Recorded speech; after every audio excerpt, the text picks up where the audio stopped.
In this quick tutorial, I'll show you how to center text in Google Docs both vertically and horizontally. It's simple once you know the trick, so let's get started. If this helps you out, don't forget to like the video and subscribe for more Google Docs tips.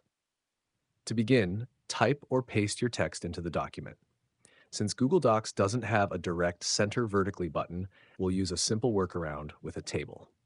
Go to the Insert menu, select Table, and choose a 1 by 1 table. Place your text inside the table, highlight it, and use the toolbar alignment option to center it horizontally. Next, drag the bottom edge of the table downward until it sits roughly in the middle of the page. Be careful not to drag too far, or it might shift onto the next page.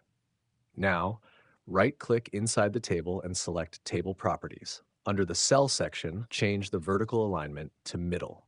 This ensures that your text is perfectly centered within the table. To finish up, make the table border invisible by setting the border color to white or changing the border width to 0. And that's it. Your text is now centered both vertically and horizontally in Google Docs. If this tutorial helped you out, make sure to like the video and subscribe for more quick Google Docs tips.